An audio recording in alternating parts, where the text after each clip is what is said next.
Parece que Roberto va ahora. Gracias, Roberto. Padre, muy buen Dios, que estás en el cielo, gracias por la hermosa oportunidad que nos concede volver a reunirnos para ser instruidos en tu palabra, Señor, en esta disciplina del estudio diligente de tu palabra. Gracias, Señor, por el profesor, gracias por los hermanos, gracias por nuestro pastor. Gracias, Señor, por la hermosa oportunidad que nos permite de tener las herramientas y la oportunidad de estudiar, Señor, de esta manera. Permítenos prepararnos para ser efectivos, Señor, en llevar a cabo la obra que nos has puesto delante, Señor, que llevar y enseñar este evangelio a toda criatura. Señor, bendice a nuestro profesor y bendícenos a nosotros, que sea de provecho todo lo que aprendamos y que podamos, Señor amado, ponerlo en práctica y avanzar tu reino por medio de todo lo que aprendamos. Para tu gloria te lo pedimos y para edificación de tu iglesia. Amén. Gracias, hermano. Ok, bueno. Anoche terminamos hablando de algunos ejemplos de confusión de género literario. Y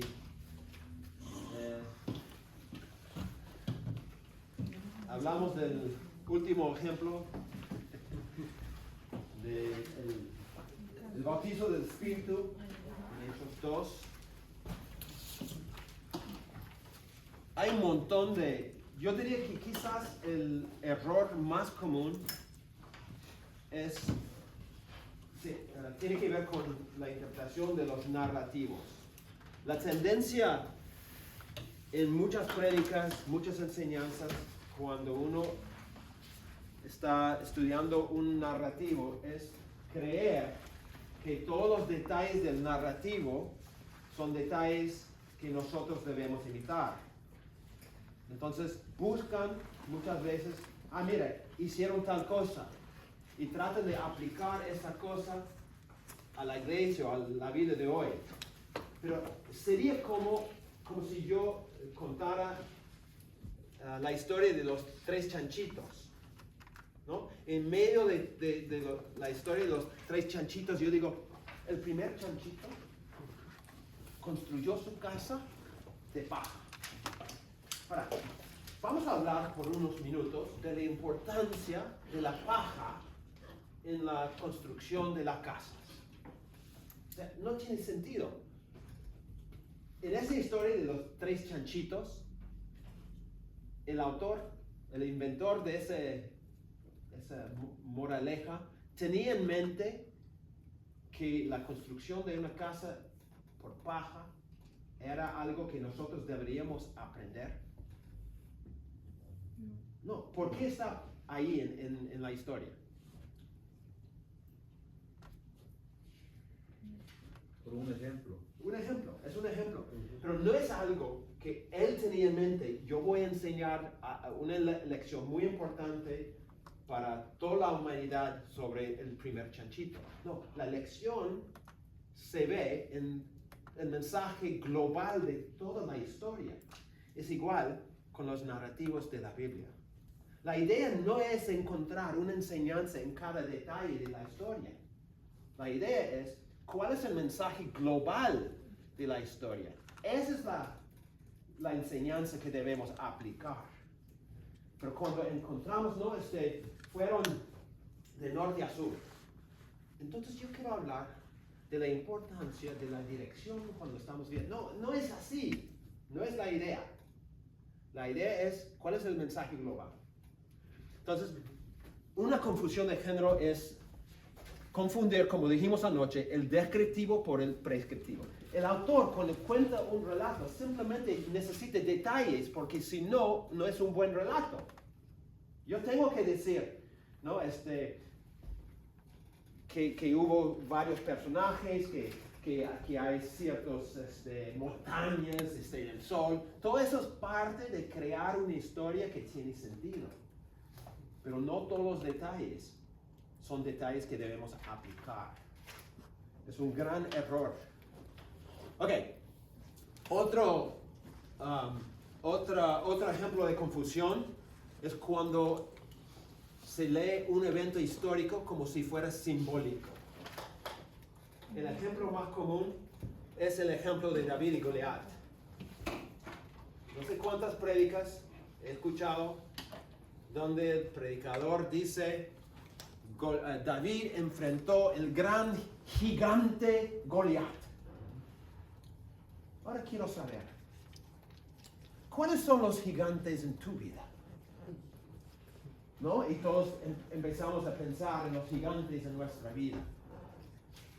No, el gigante en la historia, ¿saben qué? Era un gigante. De verdad. No era un problema psicológico, ¿no? No era mi suegra, no era nada por el estilo. Era un gigante. Entonces no podemos psicologizar. No, psicología. Psicosocializar. Eso, lo que ella dijo. Sí. No podemos hacer eso cuando leemos un narrativo. Cuando estudiamos de David y Goliat, tenemos que encontrar cuál es el punto principal de la historia. Y el punto principal no es Goliat. No son los gigantes de mi vida. ¿Cuál es el punto principal de esa historia? Piensen por unos minutos de cuál es el mensaje principal que el autor quiere transmitir a nosotros. La fe. Ok, muy bien. ¿Por qué? Por la fe que David tuvo.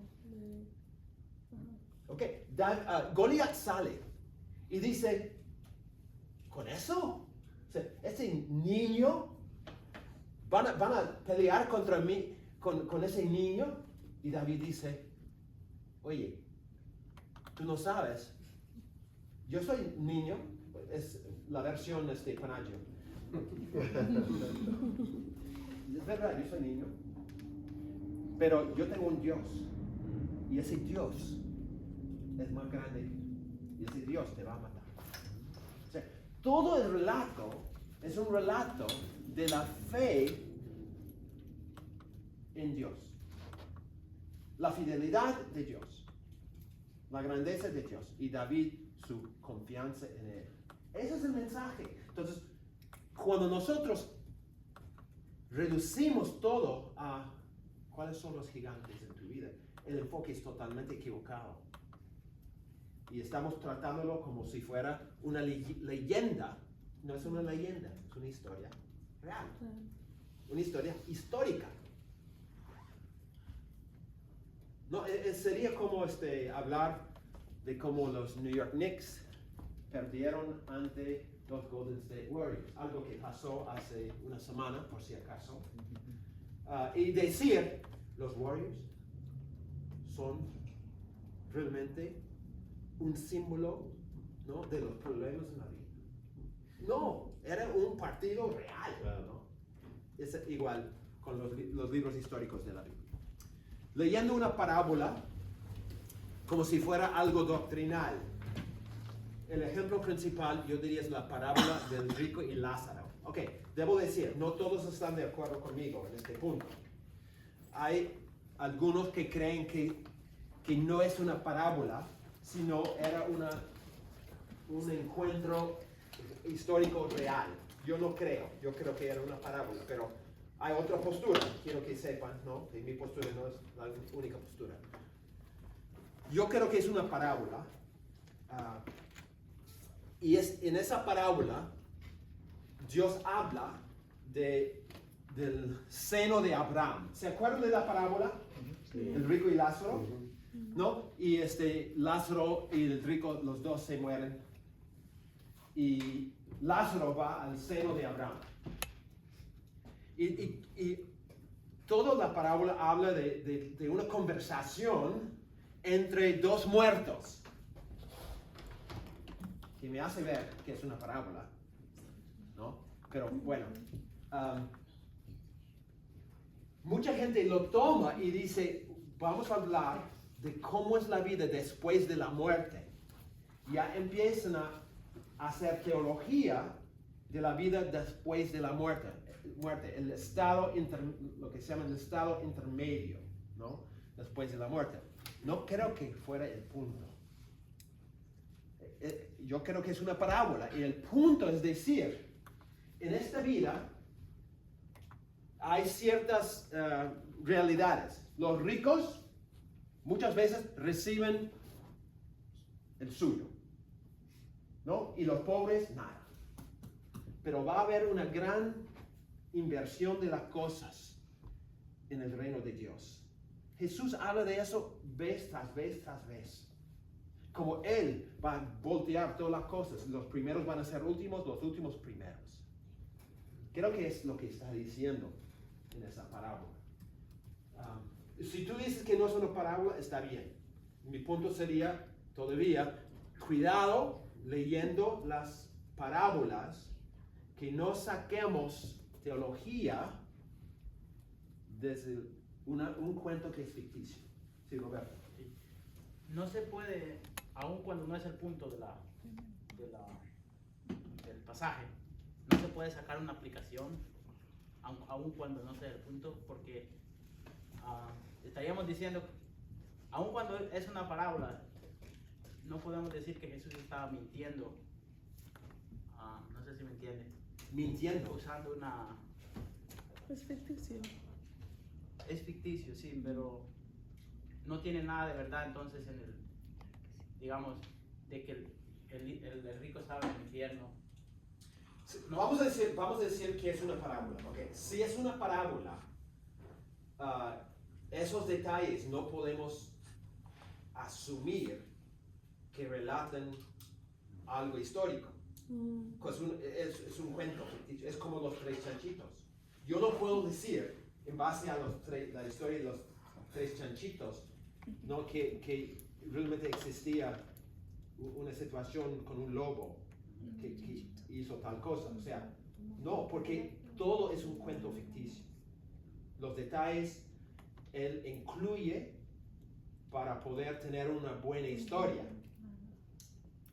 Entonces, no es decir que no hay infierno, no es decir que no hay sufrimiento, no es decir nada de eso.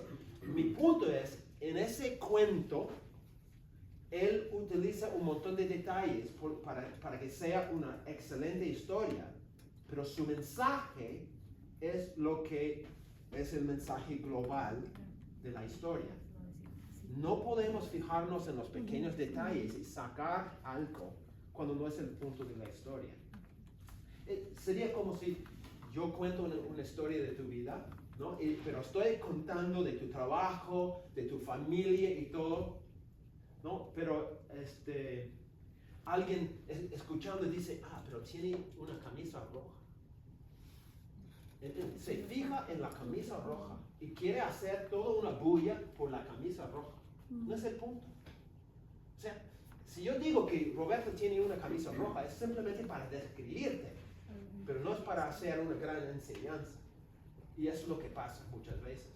La gente saca un detalle que está ahí en la historia, lo aísla de la historia global y hace un montón de bulla sobre ese detalle. Pero ¿qué? No es el punto.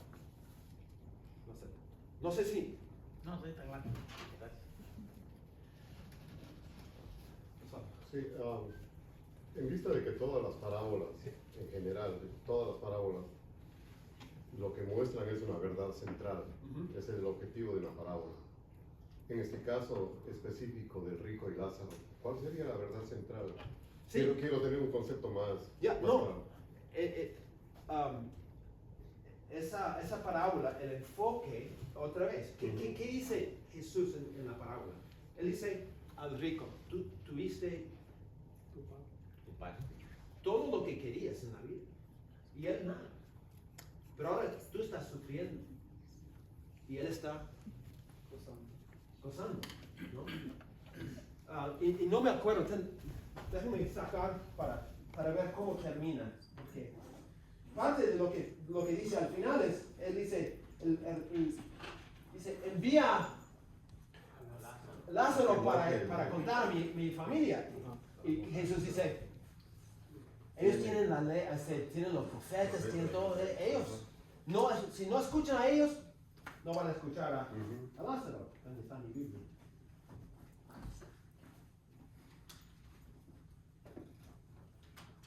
¿Quién robó mi Biblia?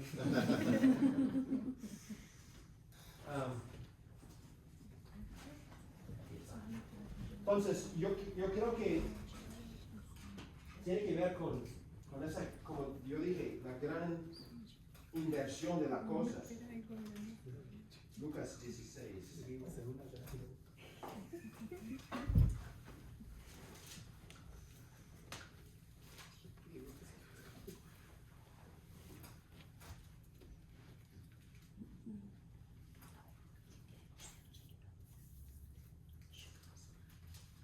Sí. Dice,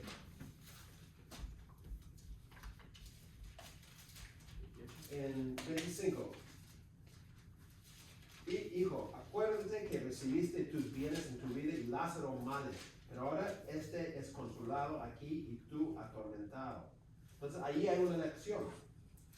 Parte de la lección está diciendo de esa gran inversión. Y como dije, yo podría mostrar probablemente 5 pasajes, la parábola de Mateo 20, por ejemplo, donde Jesús habla de esa gran inversión de las cosas. Primeros, últimos, primeros. Pero él sigue. Además de todo esto, una gran cima está puesta entre nosotros y vosotros, de manera que los que quieren pasar de aquí a vosotros no pueden ni de allá pasar acá. Entonces Lázaro dice, uy, envía por favor Lázaro para que hable con mi gente, ¿no? Y dice, a Moisés y a los profetas tienen que los oigan a ellos. No padre Abraham, pero si alguno de los muertos va, a ellos se arrepentirán. Pero Abraham le dijo, si no oyen a Moisés y a los profetas, tampoco se persuadirán, aunque algunos se levanten de los muertos. Ahí es la otra lección. Generalmente en las parábolas, muy importante es entender quién es la audiencia. O sea, quién está ahí escuchando la parábola. Generalmente hay por lo menos 2 grupos. En muchas de las parábolas hay los fariseos, los escribas, los líderes de los judíos, y hay los pobres, los pecadores, etc. En las parábolas, cuando tú puedes discernir quién es, cómo compone la audiencia, de cuántos grupos, cuáles son los grupos, la parábola tiene un mensaje, una enseñanza para cada grupo, ¿no? En este tiene la enseñanza para los pobres, donde dice va a haber esa inversión. Y tiene una enseñanza para la gente como Lázaro, que cree, bueno, alguien tiene que decir a mi familia, porque mi familia es como yo, han hecho la misma cosa como yo. Y en esa parábola la lección es, no, ya tienen la palabra de Dios. Y si no van a escuchar la palabra de Dios, no van a escuchar a un tal por cual que va a compartir. Casi todas las parábolas tienen generalmente 2 mensajes, porque generalmente hay 2 grupos en la audiencia. A veces hay 3, porque, por ejemplo, en la parábola del hijo pródigo, Dios está revelando algo de su carácter, sus atributos también, ¿no? Hay el hijo mayor, el hijo menor, y hay el padre. Entonces en esa parábola hay 3 enseñanzas. Mi punto es este. En las parábolas, una pauta es ver cuántos grupos están representados en la audiencia. Entonces, ¿cuál es el mensaje que Jesús tiene para cada grupo que está ahí en la audiencia? Si tuviéramos tiempo, podríamos hacer todo un estudio de solamente las parábolas, porque hay reglas que son para las parábolas, como vamos a ver reglas para los narrativos, para las cartas. Ok, ¿está bien? Gracias, sí, gracias. ¿Alguna pregunta más?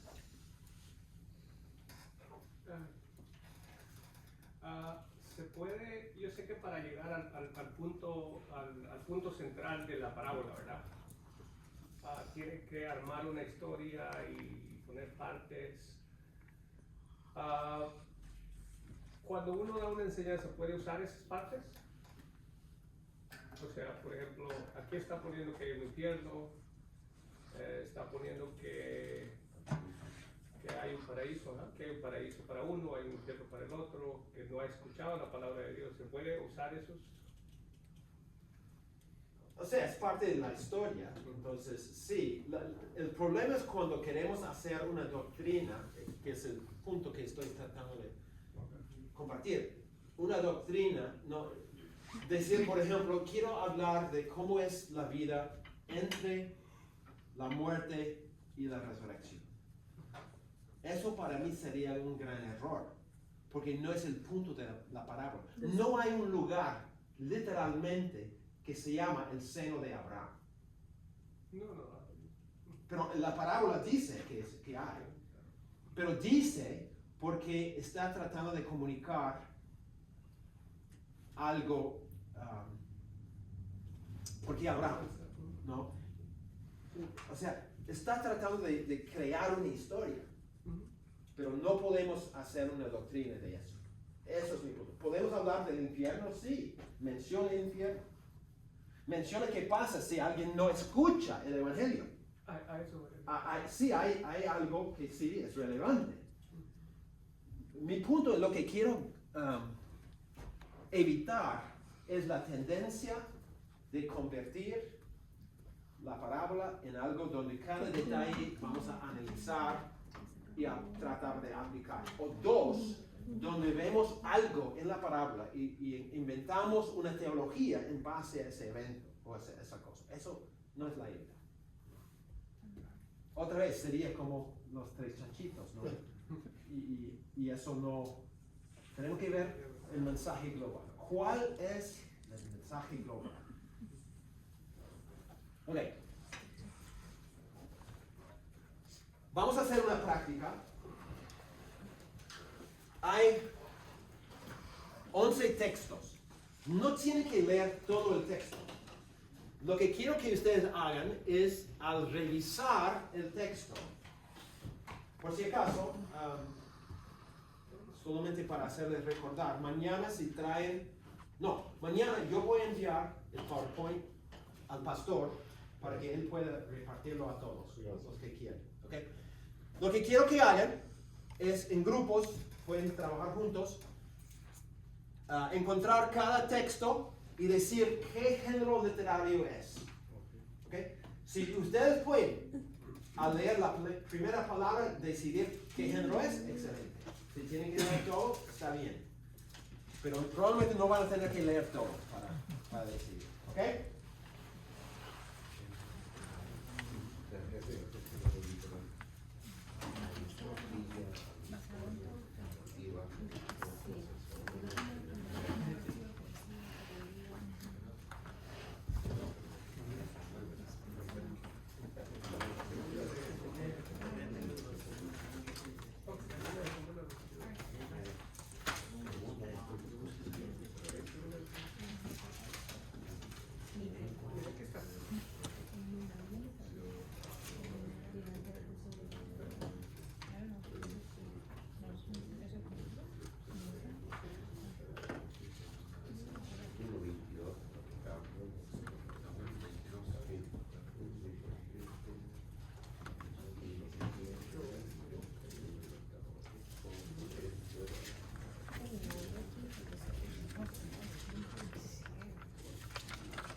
Perdón. No, actually no hay canto. Esa es poesía, ¿no? Mi compañera quiere que me sale mal. Pero mi pregunta es, la oración está como que fácil. Si hay una oración ¿Cómo lo dice? versículo. Porque dice palabras de este cambio. Porque dice cambio de la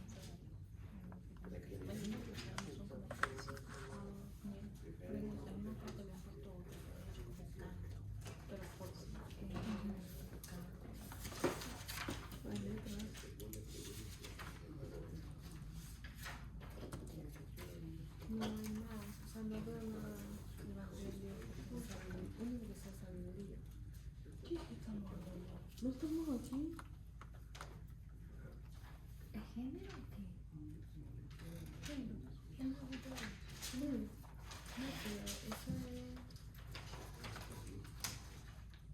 Carta, poesía, necesidad, poesía. recetas. Pero esa es estoy hablando de latín. Esos son el género en general. ¿Cómo identificar una carta? El ser te enseñó eso, pero por ejemplo. Pero estos son los géneros que tienen valor en sí. Sí, sí,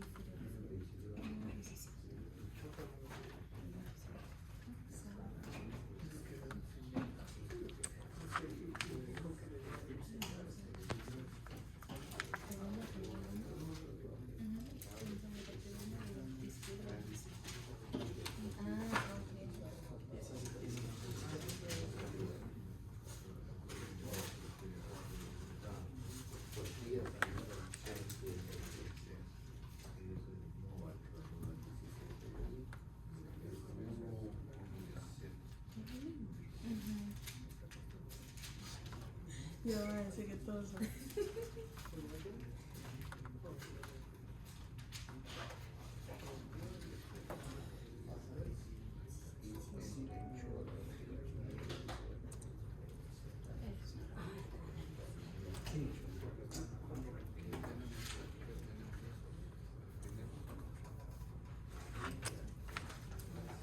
Eso sería una ley, ¿no? ¿El segundo? ¿No? Porque dice, espera, hay dos frases españolas. Porque lo tengo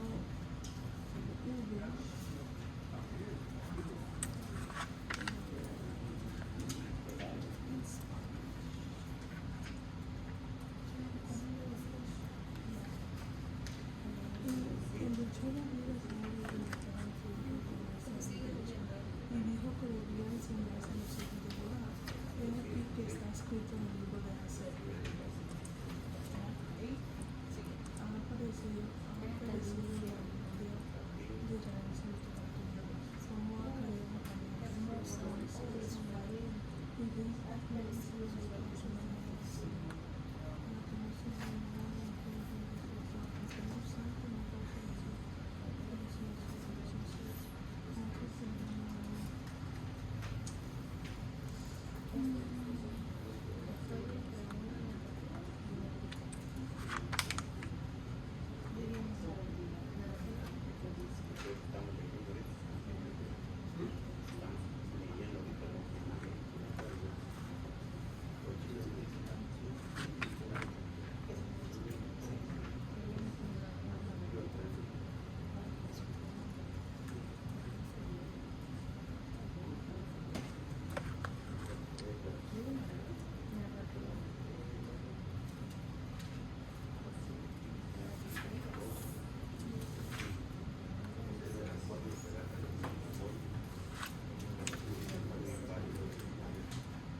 las dos narrativas, ¿verdad? Sí.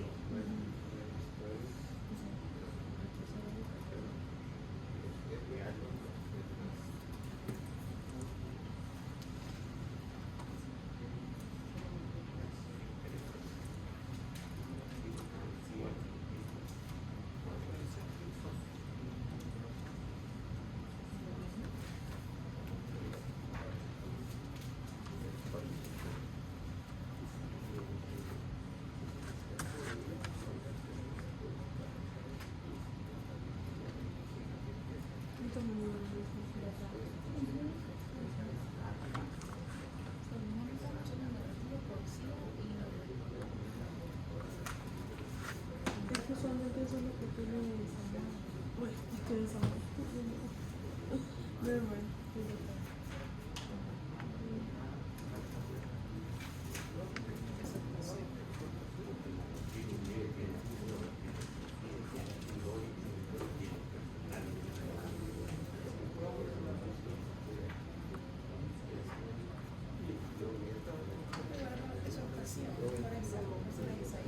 ¿Qué cosa?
No sé, ¿de dónde sale Jesús?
Segundo Samuel sería poesía. Bueno, Gálatas yo creo que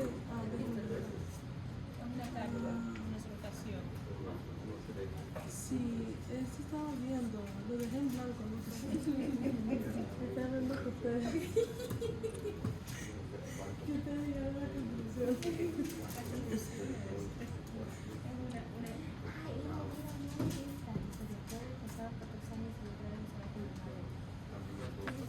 ¿Estás hablando de esto? No, de Gálatas, que nos han dado carta de exhortación. Y es una carta.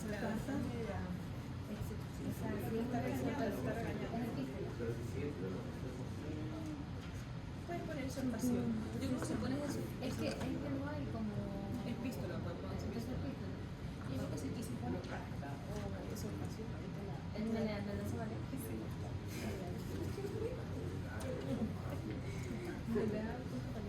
Entonces sería segundo Samuel parábola. Yo creo que es una parábola.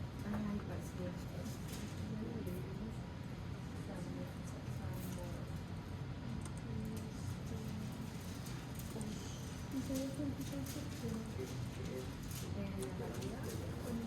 ¿Hay DJ que puede ser narrativa o puede ser narrativa?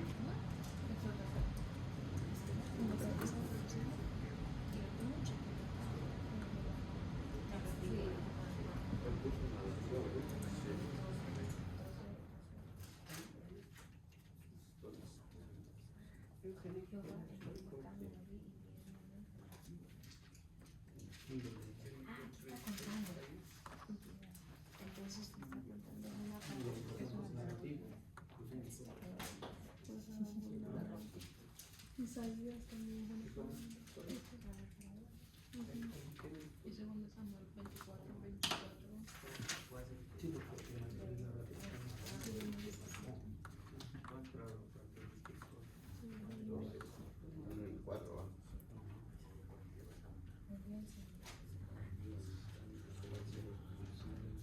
Una narrativa.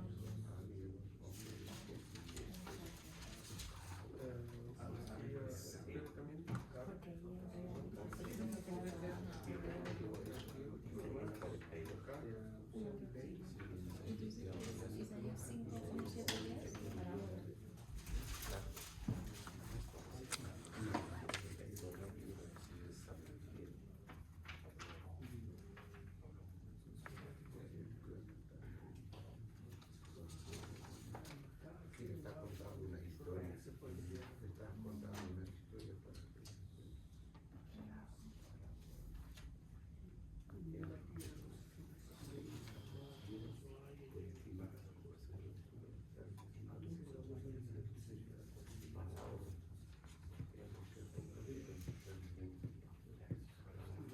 Y es una relación que se ve.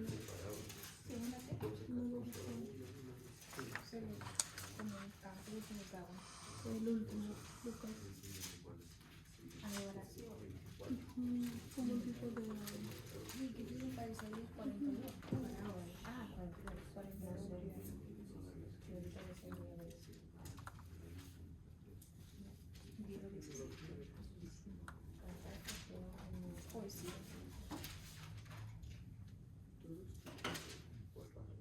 Pero No lo veo como poesía, por eso lo dejé bien. el 10 yo creo que la poesía solo como. No es sabiduría, ¿no?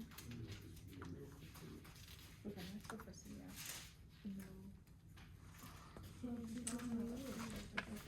No. ¿Qué quiere decir con sabiduría? 42. Cantar al Señor un cántico nuevo. Cantar solo base de la confianza de la actividad. Pero está diciendo lo que haga. No sé, no sé. Haciendo una alabanza. Como trayendo una alabanza. Porque dice alabanza por la admiración. Sí, no entiendo la alabanza. Levántate la voz en el desierto. Hacen la voz en el desierto y se sube. Canta en júbilo. Es como que. Es como que es un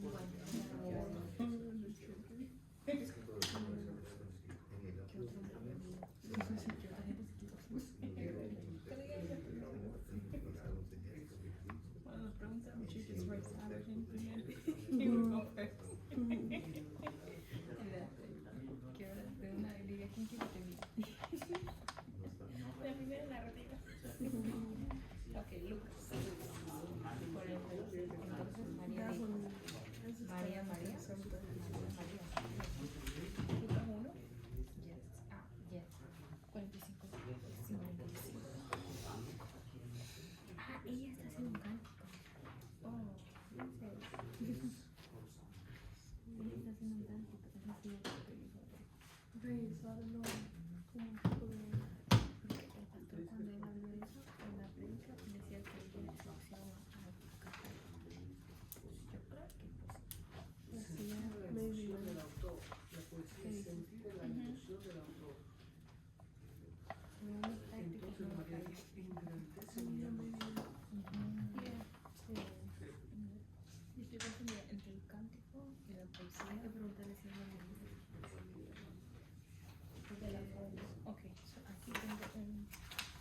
¿Cómo vamos? Casi Terminado. uno más. ¿Pueden preguntarle una? No estamos jugando, páreme la mano.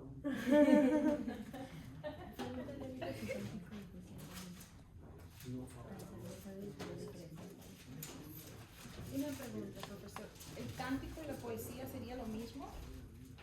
¿por qué no? Ok. Sí. Sería similar. Sí. Similar. Ok. Primera poesía para la segunda, narrativa para el Isaías narrativa creo. ¿Cuál fue la que yo dije? Exhortación. Ajá, Isaías. La segunda también fue Yo así. dije que esta puede ser narrativa o se puede tratar de What do ¿qué you have? pusiste? ¿Narrativa?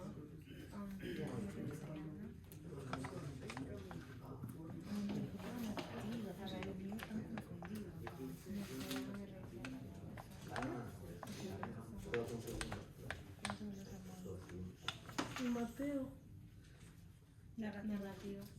Pues está hablando de la Sí. De la genealogía. Ajá. Sí. Ok. Porque dice David. Que no 17. Del 17 al 27. ¿Por qué pusimos poesía? Sí, es una poesía. Puede un versículo tener dos. ¿Quién puede tener dos? Pero yo tengo unos que, ¿Qué no te quiero? ¿Qué tenías tú? Yo tenía entendido que era narrativa.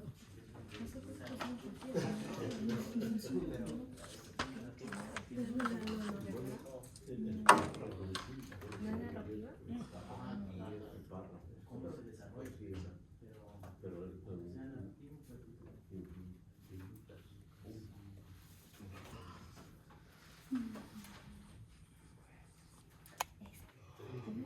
Del 17 al 27, no es del 1.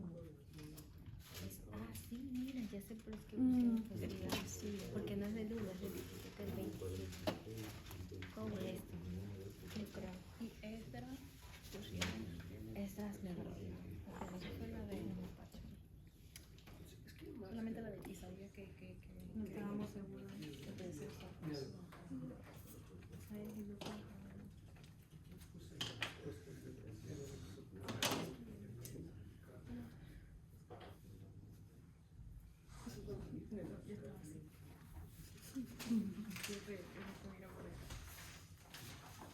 Dos minutos más. ¿Tienes algún carta usted?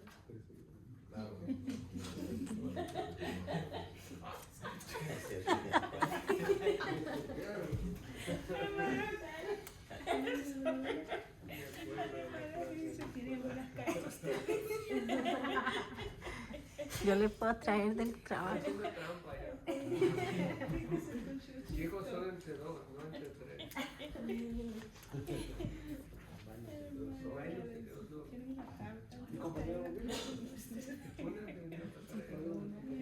Está con su mejor amigo.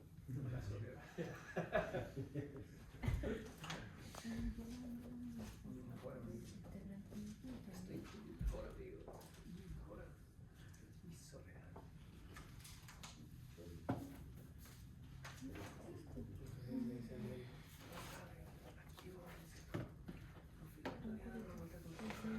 No te despides. ¿Terminaron todo? Ah, ok. Estoy esperando. Ok, empezamos con 2 de Samuel 22. 2 de Samuel 22, ¿qué género es? Poesía. Muy bien. De hecho, 2 de Samuel 22 es Salmo 18. Si tú vas a Salmo 18 es casi igualito. Es un símil. Tiene similitud, ¿verdad?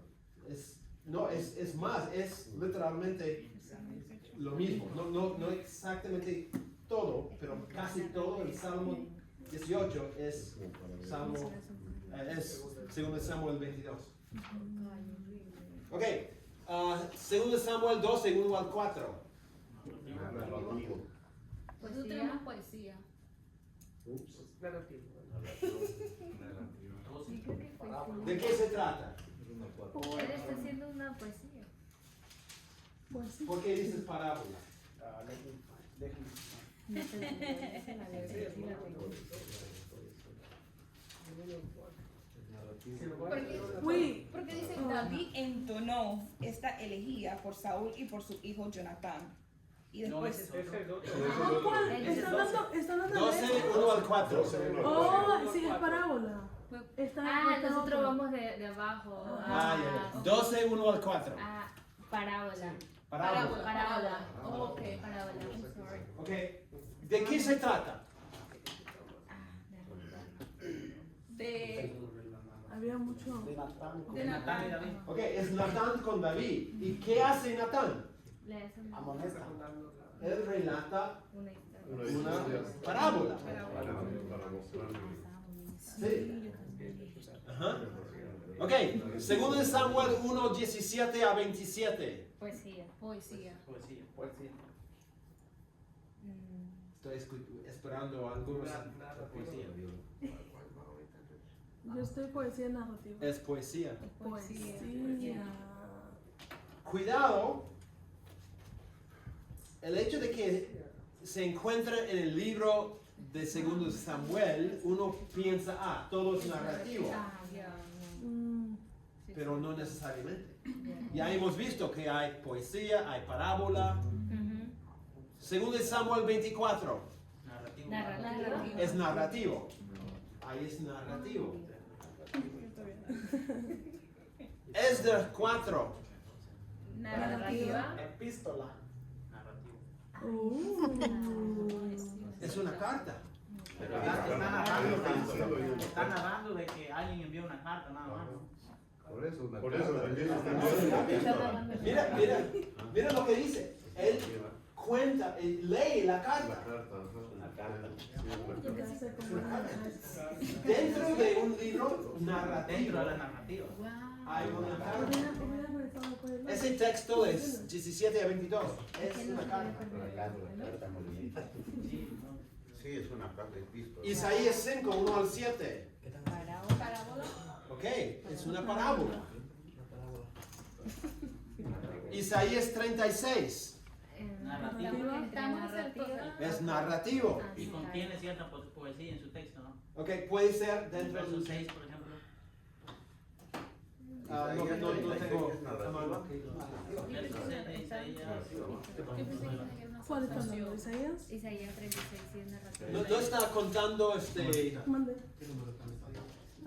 de la. Por ejemplo, dice: He aquí confías en este báculo de caña frágil en Egipto, el cual, si alguien se apoyare, se le entrará por la mano y atravesará.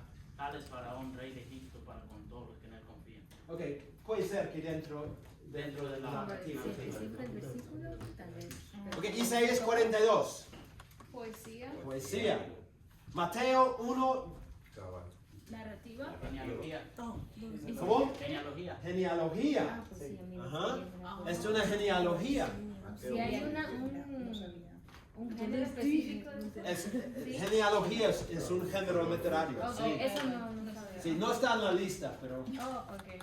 pero es una genealogía. Muy bien. Lucas 1:46. Poesía. Poesía. Y Gálatas. Epístola. Carta. Epístola, ¿no? Carta. ¿Cuántos dicen carta? Carta / exhortación. Epístola. Epístola yo. No. ¿No? What? ¿Qué está haciendo David? Paul. Señor, ayúdame. Pablo. En esa sección de la carta. Es una carta, el libro. Pero dentro de esa carta, Pablo está haciendo algo en esa sección. Relatando la narrativa. Ok, exactamente. Él está relatando algo de su experiencia, su vida. Dentro de la carta hay una narrativa en toda esa sección.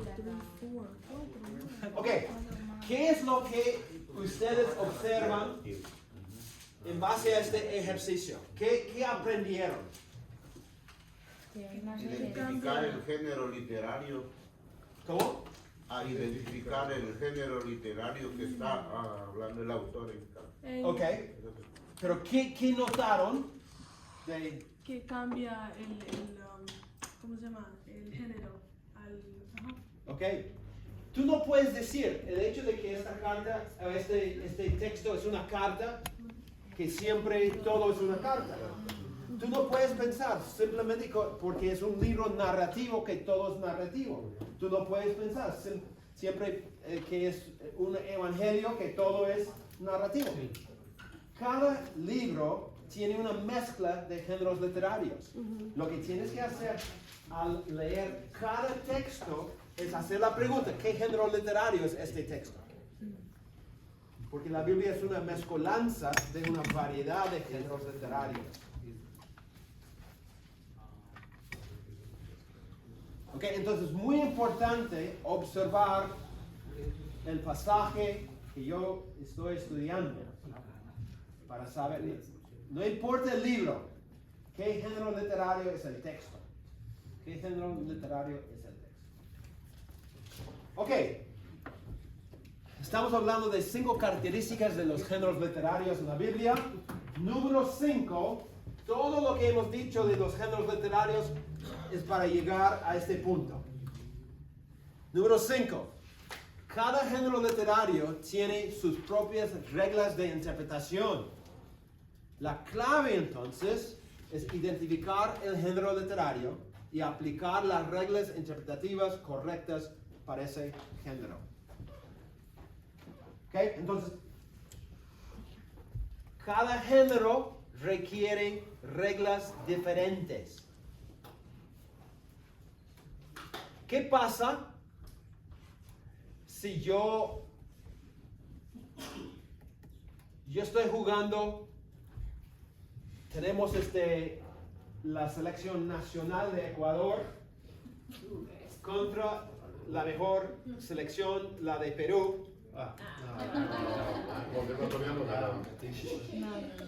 Cuidado.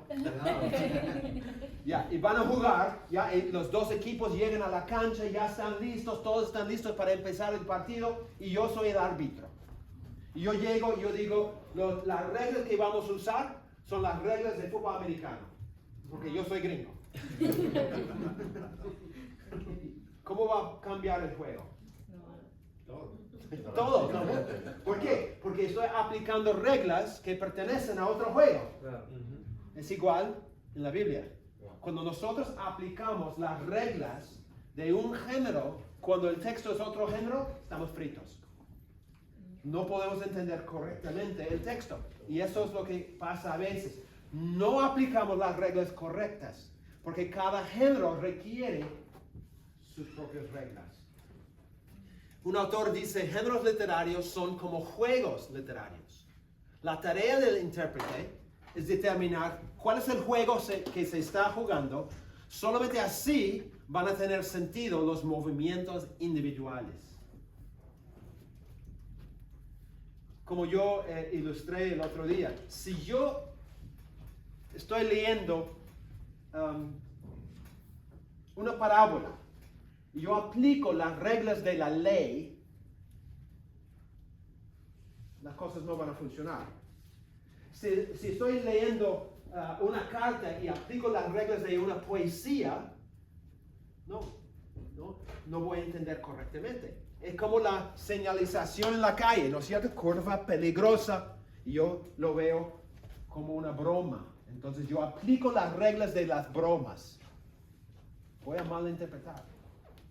Es igual en la interpretación de las escrituras.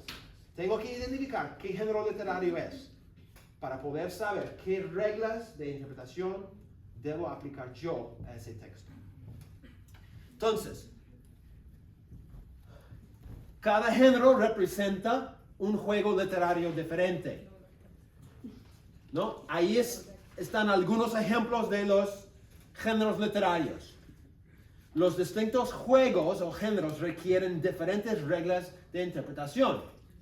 Entonces, el lector no puede tratar cada género como si fueran iguales. No se puede aplicar las reglas de un género a otro género. Todo esto es un error grave en la interpretación bíblica. Tenemos que interpretar usando las reglas adecuadas para cada género literario. Por ejemplo, vamos a ver muy brevemente lamento esto, pero vamos a ver 3 géneros y quiero ilustrar con algunas de las reglas. No puedo compartir todas las reglas porque realmente necesitamos un curso solamente para la interpretación de las cartas, un curso para la interpretación de los narrativos, un curso para la interpretación de la poesía, etc. No podemos hacerlo. Entonces, brevemente, quiero compartir 2 reglas de la interpretación de las cartas. ¿Okay? La primera cosa que tenemos que entender acerca de las cartas es que las cartas son documentos ocasionales. Es decir, una carta es un escrito dirigido a una situación histórica, una situación real que ocurrió en una iglesia. Por lo tanto, una de las primeras cosas que tenemos que hacer es reconstruir la situación detrás. ¿Qué pasó con el otro? Bueno, espero que aparezca. Reconstruir la situación detrás de la carta. Ahí está. Las cartas son documentos ocasionales. ¿Qué quiere decir? Son documentos ocasionados por una situación real. ¿No? Documentos escritos para responder a una situación específica en una iglesia específica en un momento de tiempo. Ninguna carta es un tratado teológico. Hasta Romanos es una carta escrita para tratar una situación muy concreta en una iglesia histórica, una iglesia real. Entonces, ¿qué pasó? Hay una iglesia, ¿no? Y surge una situación en una iglesia. Digamos Filipos. Surge una situación, un problema en la iglesia. El autor se entera de la situación en la iglesia y escribe una respuesta a la situación que surge en la iglesia. La carta es su respuesta. La carta es la resolución del problema que surge en la iglesia. Entonces, por ejemplo, Filipenses. ¿Cuál es el propósito del libro de Filipenses? ¿Por qué Pablo escribe Filipenses? ¿Alguien tiene una idea? Para dar gracias a los hermanos. Ok, ¿por qué? Por la ofrenda que le habían enviado. Muy bien, Pablo está en la cárcel y recibe una ofrenda. Entonces él responde al regalo con esta carta.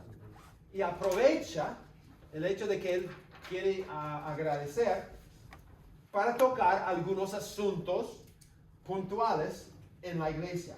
Había un lío entre 2 mujeres en la iglesia, en capítulo 4, entonces él quería mencionar esto. También él quería mencionar el hecho de que algunos misioneros habían salido a evangelizar, pero con intereses propios, y Pablo en capítulo 1 quiere corregir esa situación, etcétera, etcétera, ¿no? Primera de Corintios. ¿Por qué Pablo escribe Primera de Corintios? ¿Okay? Más allá, o sea, para corregir, pero ¿por qué? ¿Qué pasó para que Pablo escribiera esa carta? Por el desorden. Había un desorden en la iglesia de Corinto. ¿Okay? ¿Cómo se enteró Pablo? Por la familia de Chloe. Okay, la familia de Chloe. Dice en capítulo 1, se ha sabido, ¿no? Me han informado. Entonces Pablo recibe el chisme de la familia de Chloe y también una carta de los Corintios con ciertas preguntas. Entonces la carta responde. Entonces, mi punto es, cada carta es un documento ocasional.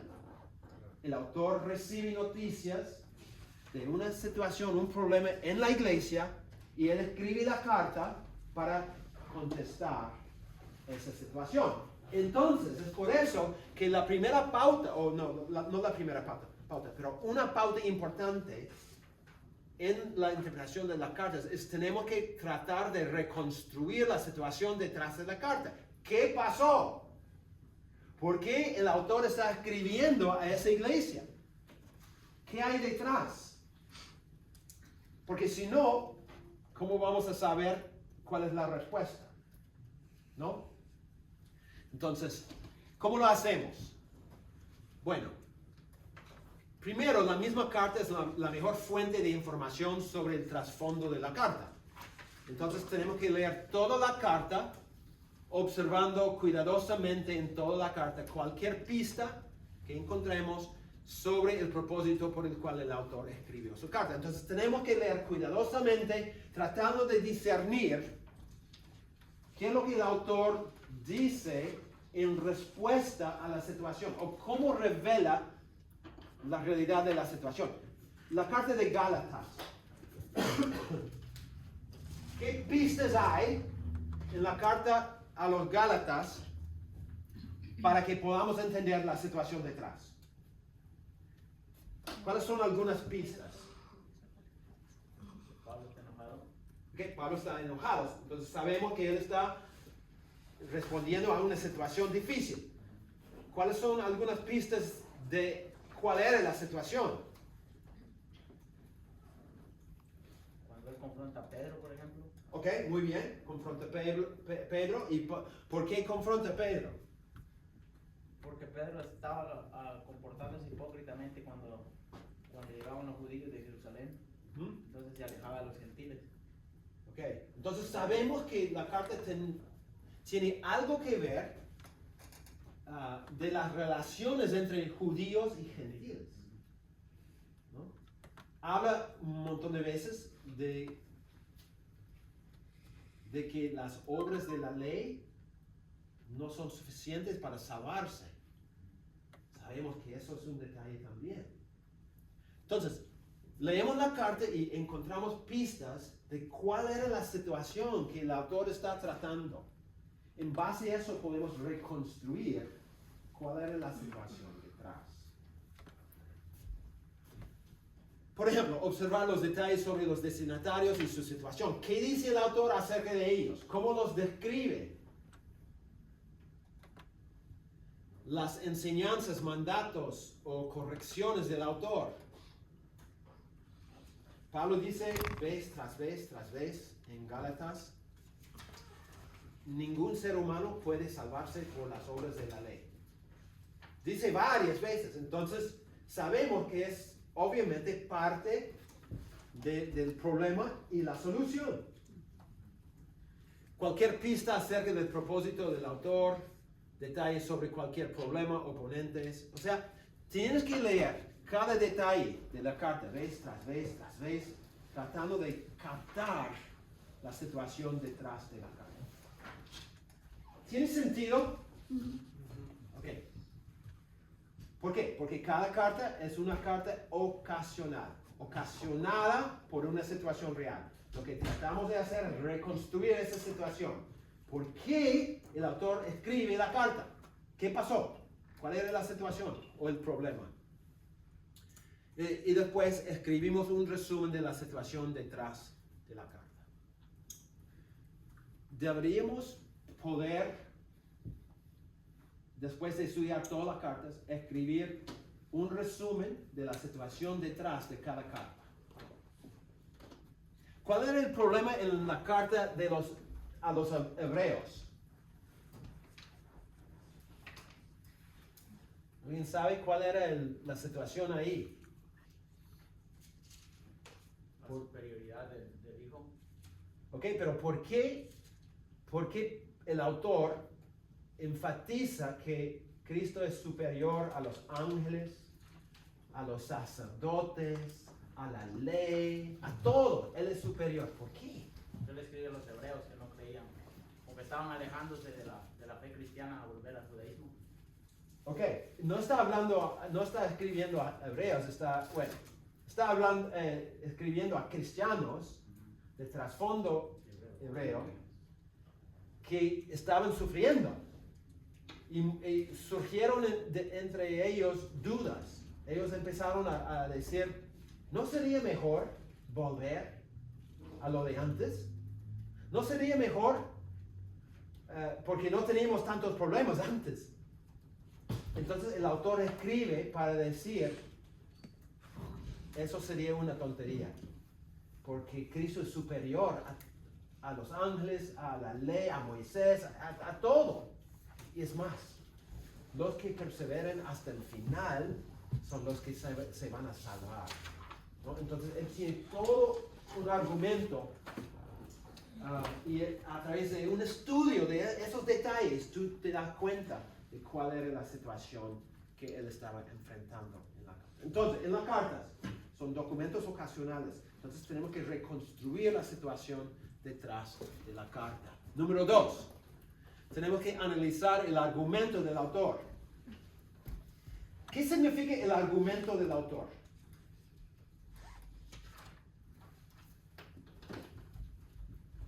¿Qué es un argumento en un escrito?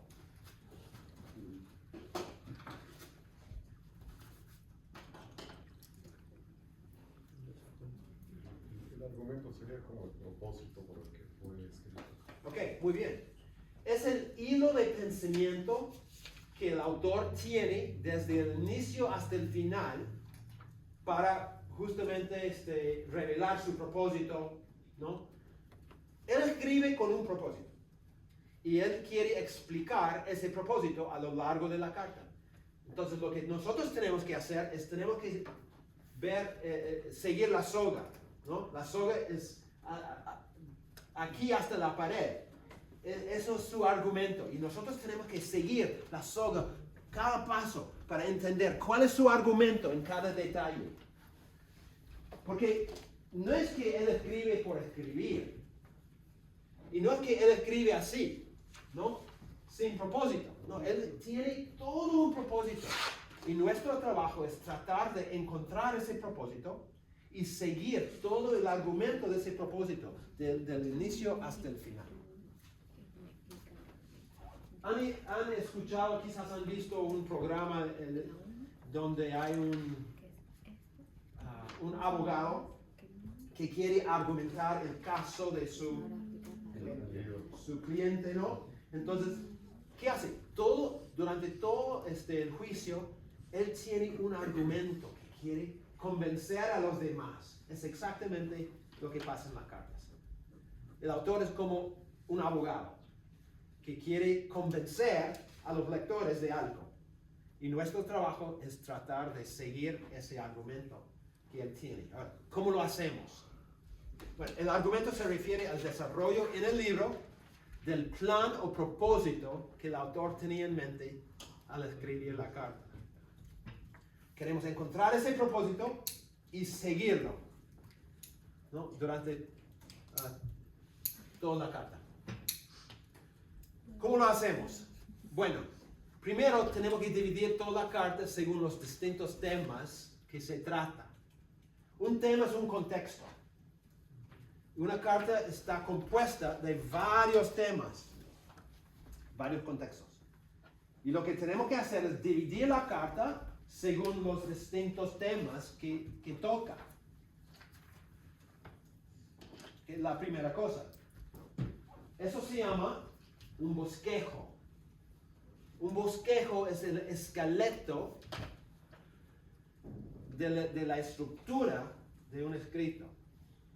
Entonces queremos dividirlo por temas, ¿no? Dividirlo por contextos. Después analizamos cada párrafo. Generalmente, dividirlo por los temas es dividirlo por párrafos. Y tenemos que analizar cada contexto, cada episodio, cada parte, analizar cada uno. Y después escribir un resumen de la idea central de cada uno. Entonces, por decir, están leyendo Gálatas. Entonces, empiezas Gálatas 1 al 12. no sé exactamente, ¿no? Y escribes un resumen de cuál es la idea central. 13 a 25, ¿cuál es la idea central? ¿No? Así sucesivamente por toda la carta vas a resumir la idea central de cada párrafo. Pero también tienen que ver cómo se conectan, porque no es que una carta es un conjunto de un montón de ideas separadas. No, es un solo argumento. Entonces, ¿cómo es que esta idea se conecta con la idea siguiente? Y la otra idea, y la otra idea. Y al final, escribir un resumen del argumento de toda la carta. Hace varios años enseñé un curso de todas las cartas de Pablo. Y la tarea principal de los alumnos era escribir un resumen del argumento de todas las cartas de Pablo. Todas juntas. No juntas. O sea, cada carta de Pablo, ¿no? Qué valioso. Porque terminando el curso, ellos tenían un resumen del argumento de todas las cartas de Pablo. Es la idea. Cuando nosotros leemos, ustedes están estudiando Primera de Tesalonicenses, terminando la serie de prédicas, deberían poder escribir un resumen del argumento de toda la carta de Primera de Tesalonicenses. Es la idea, es la meta, ¿no? Para poder entender la carta. Ok, la interpretación de la carta involucra mucho más, ¿ok? Pero resumiendo todo a su elementos más básicos es justamente eso. Tratar de captar la situación detrás y la respuesta del autor a esa situación. Básicamente es la idea. ¿Preguntas? ¿Demasiado rápido? Demasiado. Hagan las preguntas, por favor, si están en las nubes y dicen, ¿qué? ¿Otra vez ese gringo está fumando algo? No estoy fumando nada.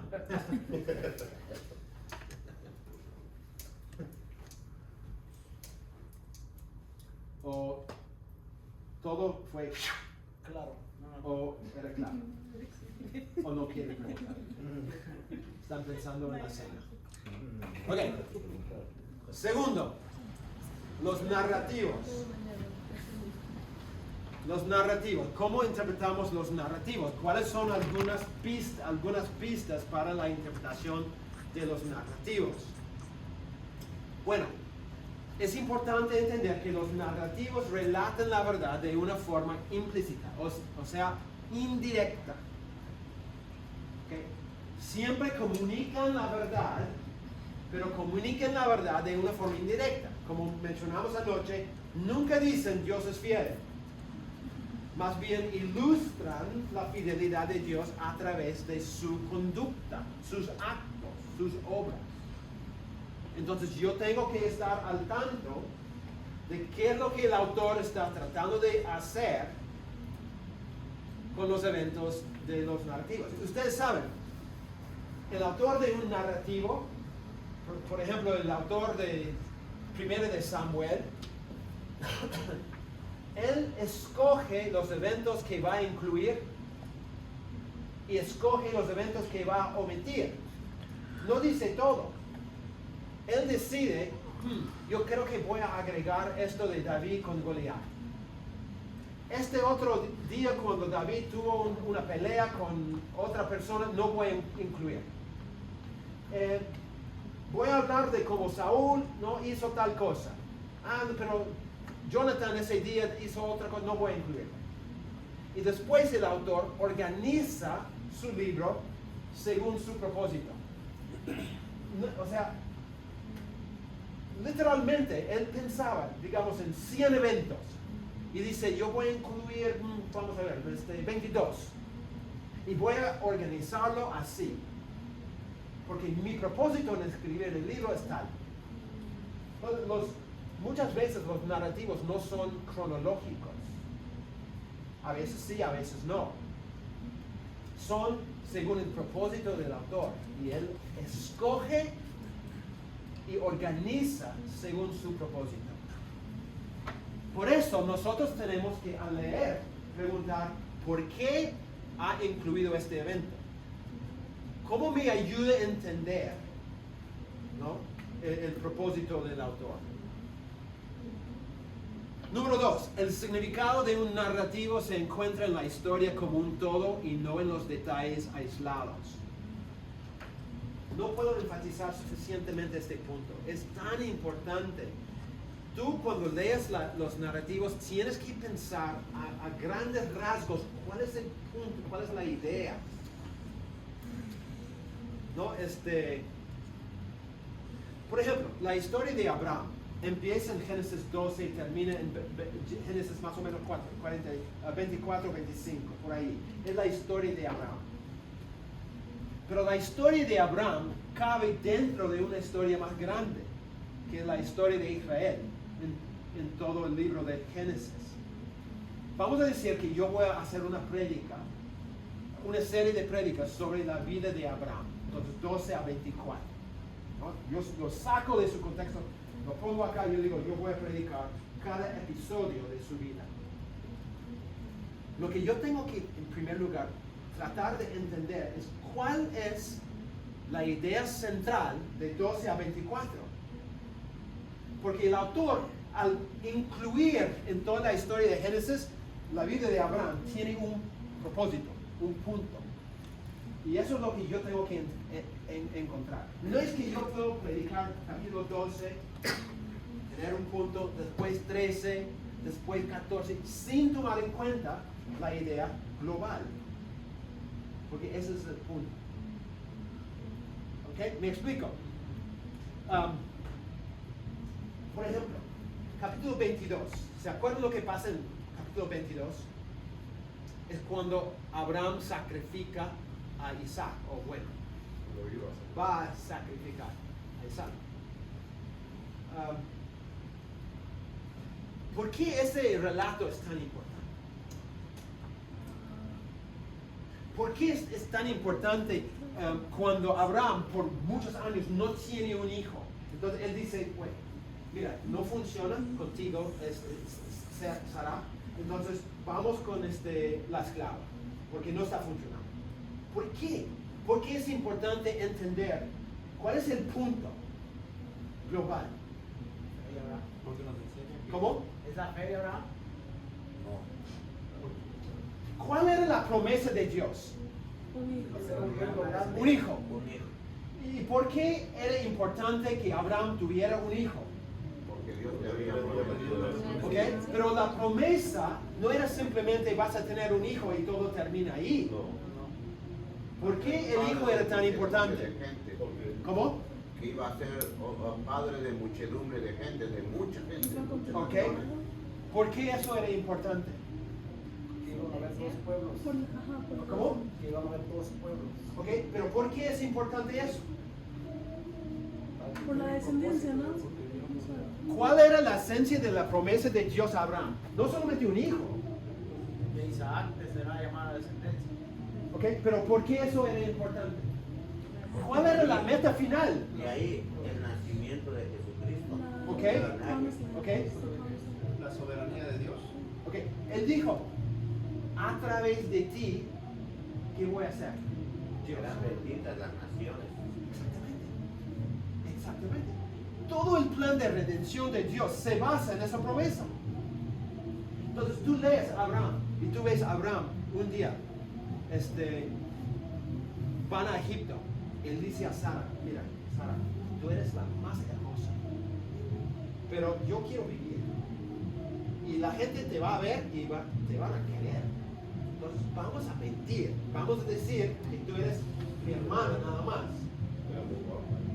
Entonces, ¿cuál es el problema? El faraón puede tomarla, tener hijos con ella y quede la promesa. Entonces, todos los episodios de la vida de Abraham son una amenaza a la promesa. Cuando no tiene después de tantos años un su propio hijo, él dice, yo voy a tomar cartas en el asunto. Y Dios dice, no es lo que yo dije. No. Cuando él lleva, Isaac por fin tiene la simiente prometida. Y Dios dice, mátalo. Abraham dice, bueno, ya, tú eres Dios. Lo lleva, lo pone sobre el altar y está por matarlo. Tú como lector, ¿qué estás pensando? ¿Qué es la promesa? La promesa fue a través de él. Si lo mato, ¿qué es la promesa? Entonces en ese momento Dios dice, para. Ok, ahora veo que tú me vas a obedecer. La promesa conservada. Y avanzamos. Igual, la vida de David. ¿Cuál era la promesa de Dios a David? David, tú vas a ser rey, pero no solamente tú. Toda tu descendencia, o sea, siempre va a haber un hijo de David sobre el trono para siempre. Entonces Saúl quiere matar a David. Y vez tras vez, la promesa es amenazada. Está en duda. El punto no es Saúl tratando de matar a David. El punto es cómo es que Dios va a preservar su promesa. ¿Ok? Entonces mi punto es el mensaje global. No en los detalles. Los detalles simplemente hacen una buena historia. Lo que nosotros tenemos que enfocar es cuál es el mensaje global de cada episodio. Y cómo cabe dentro de la idea más amplia. ¿Ok? Entonces, por eso cuando predican o enseñan, no se fijen en los pequeños detalles. Mira, David se levantó temprano a orar. Hermanos, tenemos que levantarnos temprano a orar. No es la idea. No es el punto. ¿Ok? El punto es la idea global. Hermano, sí. Entonces, de acuerdo a lo que usted está enseñando, yo veo que hay un gravísimo peligro si, por ejemplo, uno da un sermón o una prédica temática, porque uno fácilmente podría desviarse o equivocarse. Es necesario verlo de forma global. Sí. Inclusive para armar un sermón temático. Los géneros literarios más abusados son los narrativos, justamente por no tomar en cuenta la importancia del mensaje global. Una prédica temática está bien de vez en cuando, pero cada vez que si yo voy a predicar temáticamente, yo tengo que mostrar una conexión entre el tema y el contexto más grande. Si no lo hago, hay mucho peligro. Tú puedes hacer una buena prédica, una serie de prédicas temáticas, si es que hagas un enlace entre el tema y su contexto. El problema es que la mayoría de la gente no lo hace, simplemente toca el tema. Yo he hecho, por ejemplo, una serie de prédicas sobre el amor, porque es un tema bíblico muy importante. Pero si yo voy a usar 6 pasajes, yo tengo que explicar cómo cada pasaje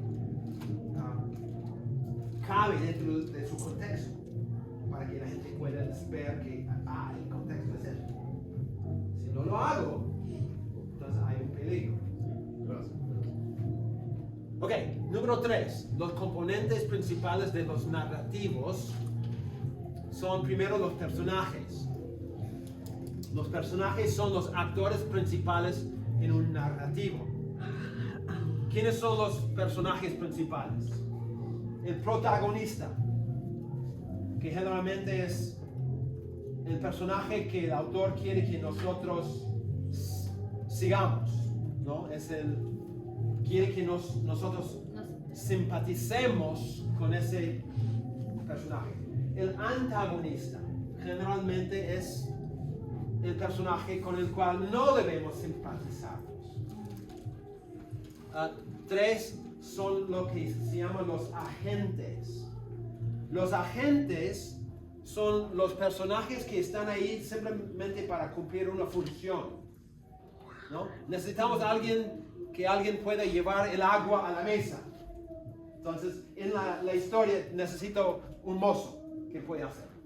El mozo no tiene un rol en la historia necesariamente, juega una función para que la historia avance. En muchos de los narrativos de la Biblia hay un montón de agentes. No son personajes principales. Están ahí para que haya una linda historia. Son irrelevantes. Son irrelevantes para el mensaje central de la historia. Y hay el narrador. El narrador es muy importante.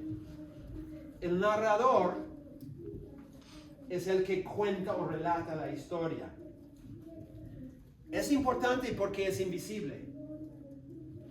Y muchas veces Él nos revela cosas que no podemos saber de otra forma. Por ejemplo, ¿se acuerdan cuando el hijo de David, Amnón,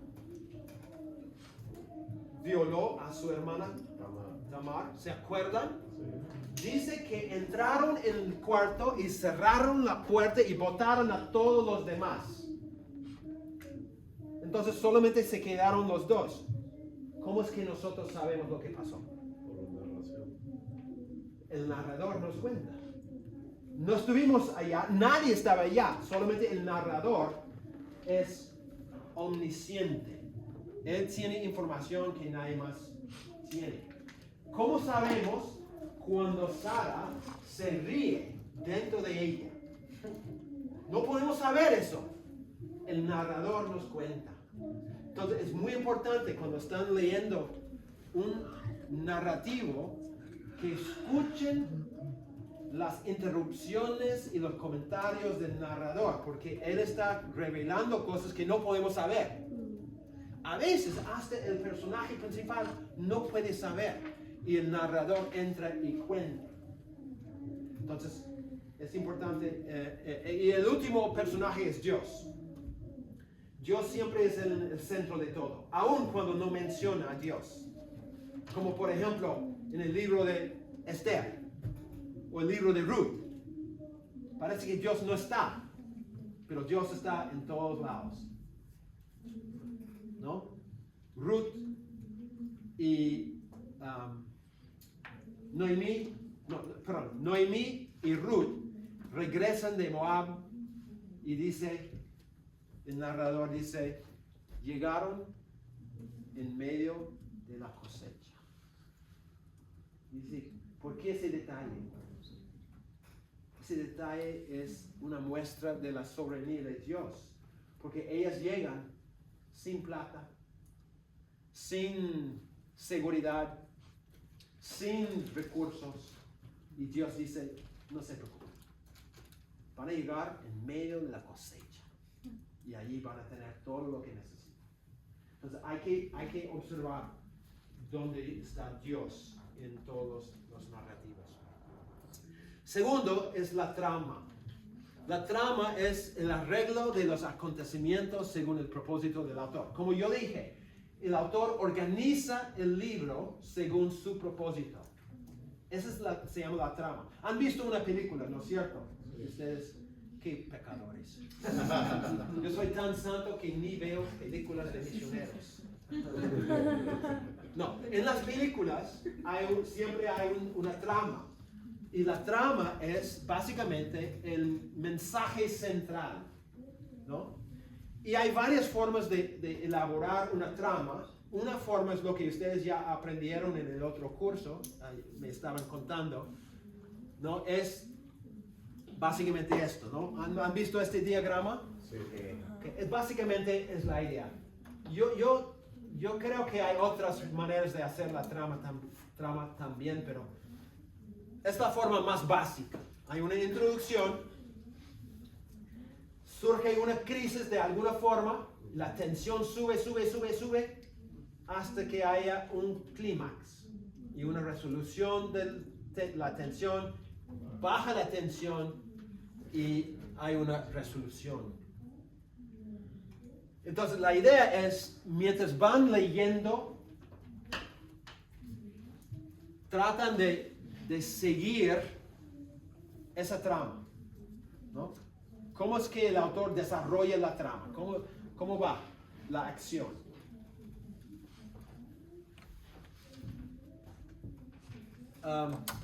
Bueno, mucho más que decir, pero vamos adelante.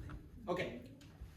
Después hay el escenario, todos los detalles del lugar, tiempo, cultura, donde acontecen los eventos relatados. Es importante notar cuando hay un cambio de ubicación, cambio de personajes, cambio de tiempo. Todos esos detalles son parte de la interpretación de los narrativos. Punto de vista. El punto de vista es el ángulo desde el cual el narrador cuenta la historia. A veces la cámara apunta desde la óptica del narrador, a veces desde la óptica del protagonista. A veces es por medio de la audiencia. Y la idea es tratar de ver cuál es el ángulo de la cámara, cómo está contando los eventos el narrador en este episodio. Y finalmente, las distintas técnicas literarias, donde hay repetición, contraste, comparación, ironía, presagio, etcétera, etcétera. O sea, tratar de observar, como mencionamos el otro día, esos detalles que son importantes en un narrativo. Básicamente, la interpretación de los narrativos es eso. Y la clave, otra vez, es la trama. Último, y después vamos a comer. Todos salen felices. La poesía.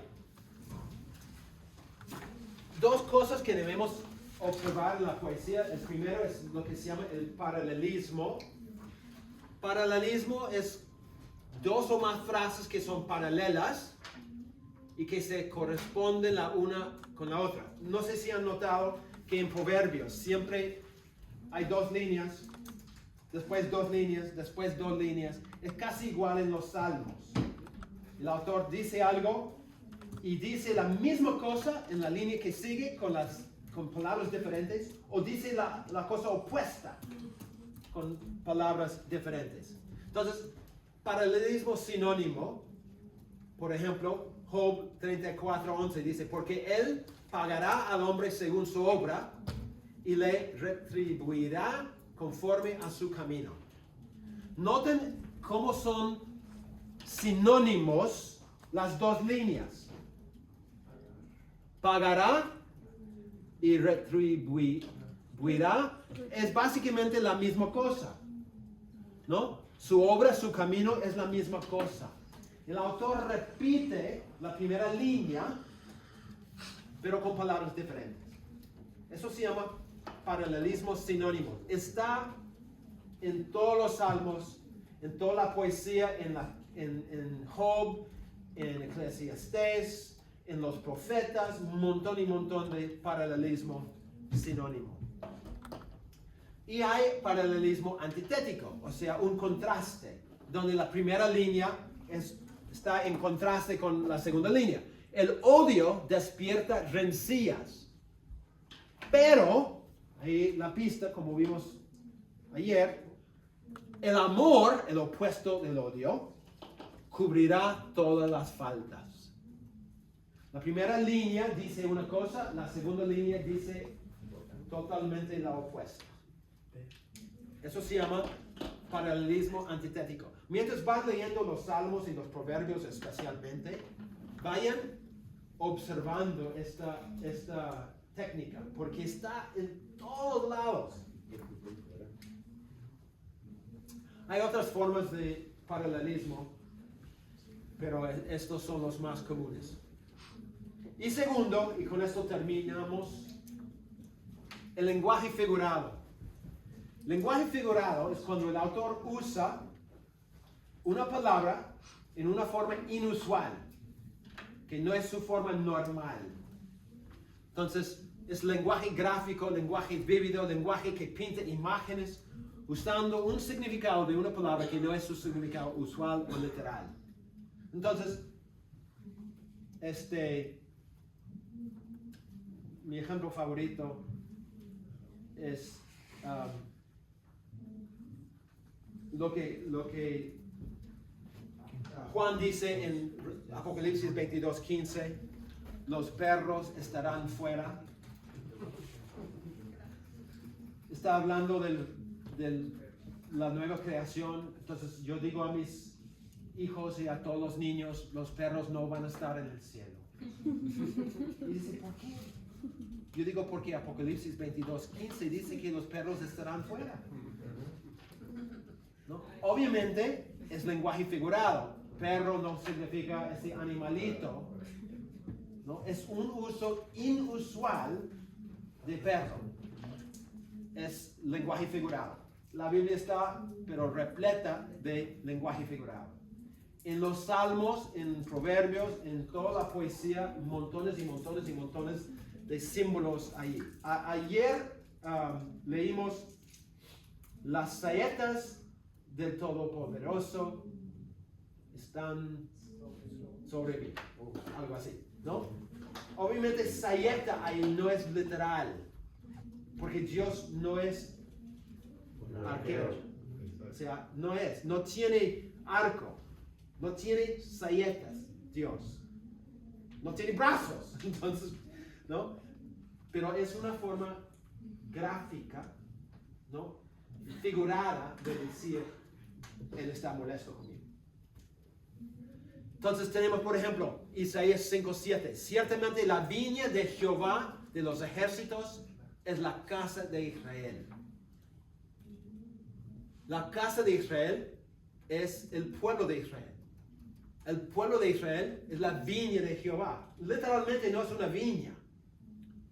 Él está usando una figura para representar el pueblo de Israel. Y cuenta toda una parábola del cuidado de la vid, ¿no? Es una figura. Es una figura. La clave, tenemos que descifrar el lenguaje figurado y observar el uso del paralelismo y otras técnicas literarias. Así es la interpretación de la poesía. Descifrar el lenguaje figurado y entender cómo el autor está usando el paralelismo y las otras técnicas. Yo sé que poco profundo, muy rápido, pero son algunas de las reglas de interpretación que tenemos que aplicar a la poesía, a los narrativos y a las cartas. No tratamos por igual todos los géneros literarios. Si lo hacemos, no vamos a entender correctamente. Cada género requiere sus propias reglas. Por eso, la primera pregunta que tú haces al abrir la Biblia a un texto, ¿qué género literario estoy leyendo? Porque eso va a determinar las expectativas que tienes y las reglas de interpretación que aplicas al texto. Preguntas. Dudas. Cena. Ok. No todavía, porque ¿No todavía? ¿O? se van a tardar, quizá lleguen a 8:20 o 8:30. Ok, está bien. No sé si quiere darnos un descanso o seguimos. ¿Qué? ¿Estás loco? Sí, hermano. Disculpe, yo podía hacer una pregunta. Yo sé que no está dentro del tema, pero acabo de tocar en Apocalipsis acerca de esto de los perros, ¿verdad? Que hablan. ¿Cómo usted lo interpretaría en esa parte? Los perros, está hablando en el contexto de hombres malvados. Nada más así. Okay. Está diciendo que los hombres malvados, los injustos, no van a entrar en el reino de Dios. Mi pregunta era porque yo he escuchado prédicas, obviamente, de pastores, que en este sentido a perros dice que se refiere a los homosexuales. No. En el contexto no dice nada de homosexuales. En el contexto está hablando de los injustos, los pecadores, que no van a entrar. Gracias. es muy importante que el lenguaje figurado interpretamos por el contexto. El contexto nos da pistas de lo que el autor tiene en mente. Si no hay una mención en el contexto de algo como los homosexuales, es totalmente equivocado decir que se refiere a ellos. Eso no es correcto. ¿Alguna otra pregunta?